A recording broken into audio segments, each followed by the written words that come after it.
নন মুসলিম দেশে জীবিকার উদ্দেশ্যে গিয়ে স্থায়ীভাবে বসবাস করা জায়েজ আছে কিনা। আপনি যদি কোনো নন মুসলিম দেশে জ্ঞানার্জন করতে যান, পড়ালেখা করতে যান, ব্যবসার কাজে যান, বিশেষ কোনো কাজে যান, সেটা অবশ্যই জায়েজ আছে।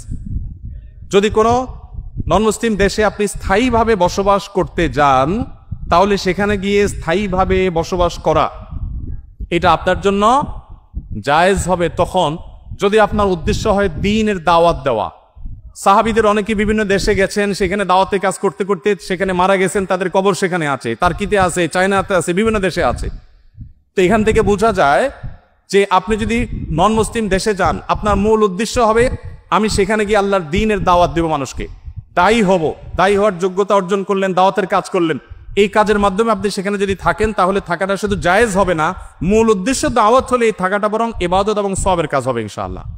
আর যদি দাওয়াত দেওয়ার উদ্দেশ্য না হয়, একটু হালুয়া রুটি খাইলেন, একটু ভালো লাইফস্টাইল সেখানে আপনি পাইলেন, এই সমস্ত উদ্দেশ্য যদি আপনি নন মুসলিম দেশে যান তাহলে সেখানে গিয়ে আপনার ইমানের উপরে টিকে থাকাটা চ্যালেঞ্জিং হবে। নবী সাল্লাল্লাহু আলাইহি সাল্লাম বলেছেন, এইরকম ব্যক্তি সে ইয়াহুদি হলো না নাসারা হলো না খ্রিস্টান হলো, যদি সে মুশরিকদের মধ্যে, আহলে কিতাবদের মধ্যে সে বসবাস করে, অর্থাৎ মুসলিম প্রধান দেশে সমাজে বসবাস করে, তাহলে তার ইমান থাকলো কি থাকলো তার ব্যাপারে কোনো দায় দায়িত্ব আমার নেই।